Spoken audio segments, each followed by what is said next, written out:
Okay guys, I'm super excited to show you a trip I did down the Chandler River from near the Styx River junction all the way down to West Kunderang on the Macleay River. Pretty exciting trip with a bit of wet weather thrown in at the end just to spice things up a bit. So enjoy.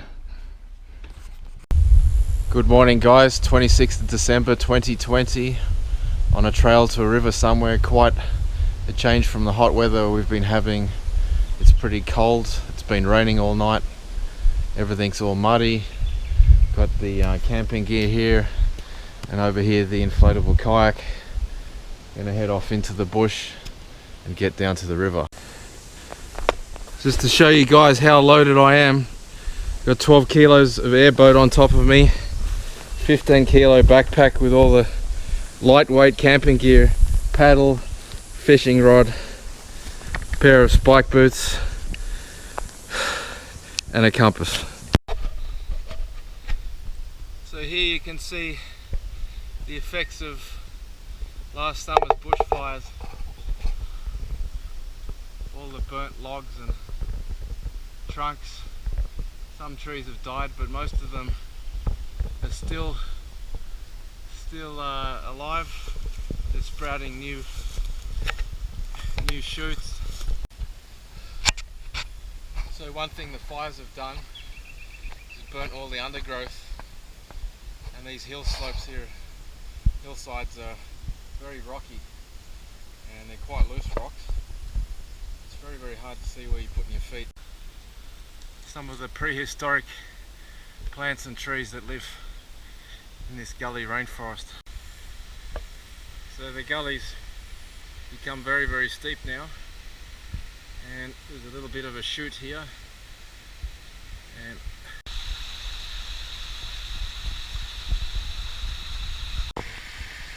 this is where an extra hand would come in handy. Pardon the pun. Quite steep, granite, and I've just taken my time with it. So descending this very shaly, steep ravine. So I've headed down the wrong gully to use Google Maps, and I didn't reset the north. You can see my gear down there, it's nearly vertical, and I have to go west up this fucking thing. Have a look at this eucalypt here. It's been burnt out, probably half the trunk has been burnt out at its base. And you can actually see right through, it's just barely hanging on. And yet, up there's still leaves. Unbelievable. So finally on the river, after a very exhausting clamber and drag.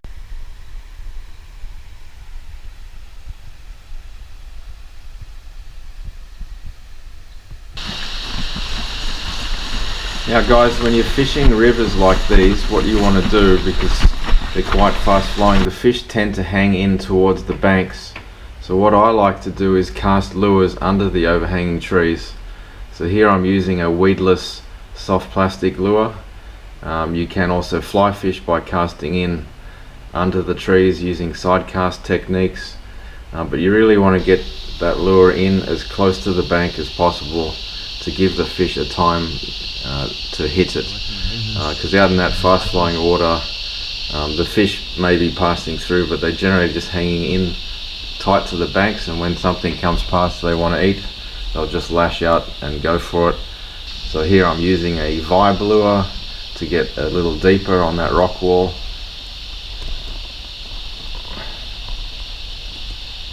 So over there we've got some rapids. Best thing to do with a rod is always tie it on. The uni knot there to tie it onto the rod. That's secured to the kayak. So what you'll notice here is the river is quite up. It's actually only about 30 to 50 centimeters above normal river levels, and what that does is allows you to travel over the rapids and rocks that are normally quite low, and you'll have to get out and portage. So you do want a little bit of flow, but too much flow and the river actually becomes quite turbid, quite murky, and not really fishable.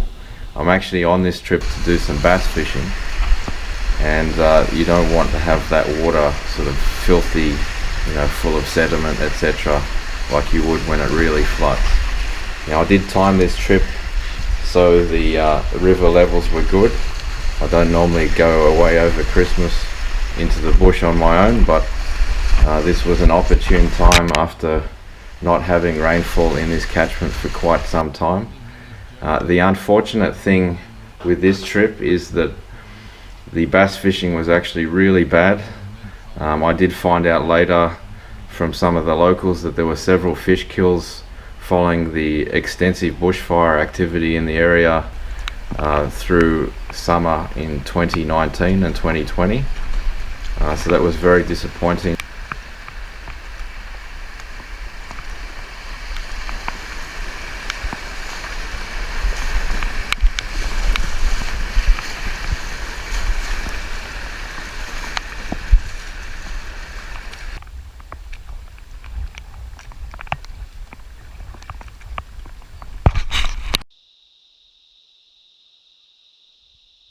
Sounds of summer.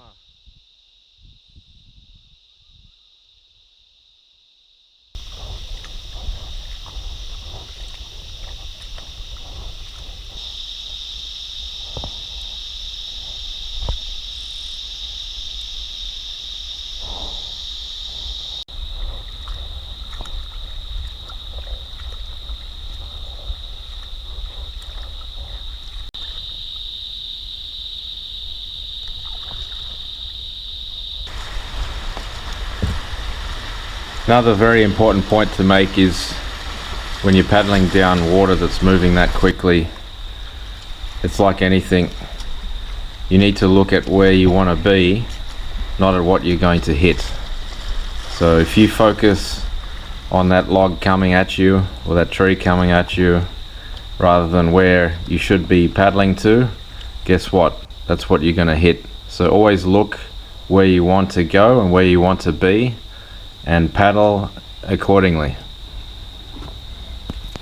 Second morning's camp out.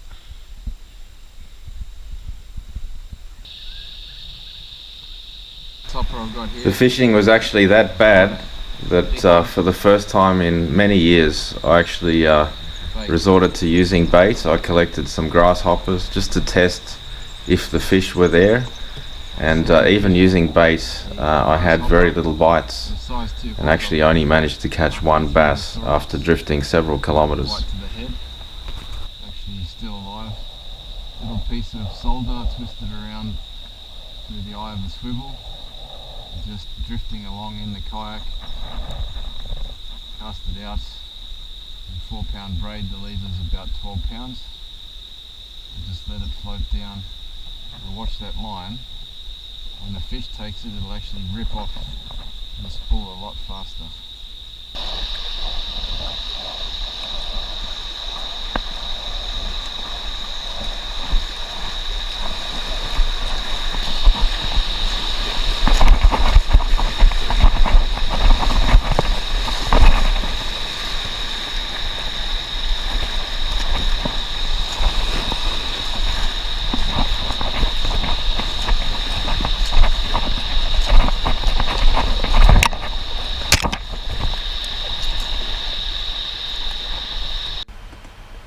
Now, as far as keeping bass, you are allowed to keep 2 fish.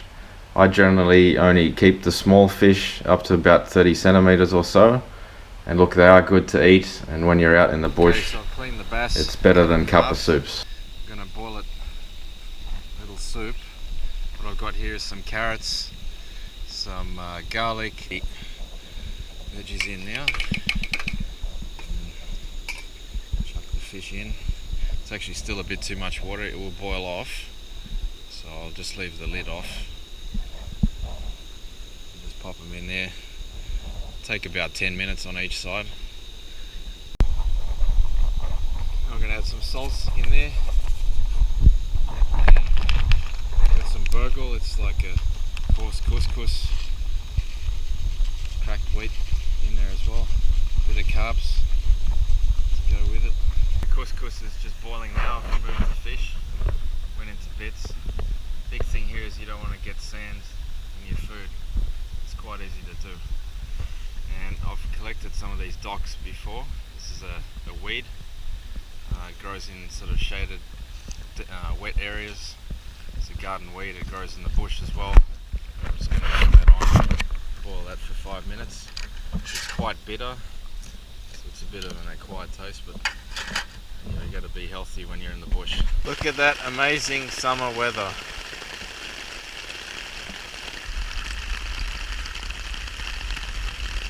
Look, bloody hell. Just picked up an eel about 3 kilos. You have the camera. Okay, this is last night's camp. You can see over here I've strung the fly out very nicely between the two trees. Ran out of rope, so I used some fishing line off the hand line and had the mozzie net under there. Elevated it with the pole, a bit of a washing line. I moved up further from the river after all that rain. It rained at least 6 hours yesterday. Okay, the river has come up quite a bit this morning. That's around 2.5 to 3 meters up on what it was yesterday. And it is flowing very, very quickly. So it's time to get in the kayak and get out of here. Okay, just with regards to river safety, you might have noticed that I was wearing a full-length wetsuit and also a life jacket and spike-soled boots that float. You'll see here in the video just how quickly that river is moving with the extra 3 to 4 meters of water on top of what it was just the day before. Now, I didn't plan to have this happen.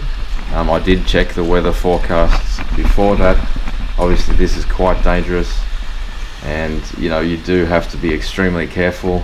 A lot of the major, like the large rocks and stuff in the river, are completely submerged, so it's a lot smoother going through some of the rapids than it normally would be when the water levels are lower. However, there is the hazard of those trees there, and you see that I'm actually working quite hard to stay away from those trees and log jams. And you do get a lot of cross currents and things, and you have to really anticipate which way the water is moving. Now you'll see here on the right there's a creek coming in with a cascading waterfall. That's just how much water is coming out of that catchment now off the hills. Is pretty phenomenal. So there's lots of swirls and eddies and things like that, and the main trick is you want to stay in the middle of the river and pick your line before you get to the rapids. So I'm looking at the tree lines, trying to assess where the main flow of water is going. Some of the rapids it's going in several spots. There is also the issue of collecting the trees as you're coming through. Sometimes you do pick a lane and then have to change lanes, but really you've got to commit and just go through it and stay away from those trees as much as possible. Now the speed it was moving at, to give you an idea, I did about 20 kilometers in just under 3 hours in that run down after that heavy rain that morning. So it was really moving, like really moving. So the main thing, as I said, stay away from the trees, keep your distance, pick your lines well before you get into the rapid, and definitely commit to the line and just power through. If you do end up having to run the trees, keep the boat straight and just try and avoid any of the branches, particularly to protect your head. So I'll put my paddle up to block if I do end up going through the trees, which I didn't for the most part on this trip. But again, it is, you know, something that you've got to keep in mind. You really don't want to be anywhere near those trees or logs, because if you broadside on that, you're done. And even with another friend or other people with you, with the force of the water, there's no chance of help. Now, I was also carrying an EPIRB around my neck. It was inside my wetsuit, and I had a compass as well, and a grab bag on my back with emergency things like a lighter and a map and my phone, because the Google Maps will still work even when you don't have reception. It will actually pinpoint where you are. Another very important point to mention is that you must be using dry bags when you do trips like this, and they've got to be good ones, like plastic ones, not those nylon ones that are very lightweight, because they just won't work when they're permanently wet. The water will actually still penetrate the fabric. So I use Seal Line dry bags. They are a phenomenal product. I use the clear one so I can see what's in there, and as I said, I also have a grab bag on my back, and I use a dry bag in that as well, where I keep my phone and lighter and maybe a first aid kit and some other basic things, emergency blanket, etc.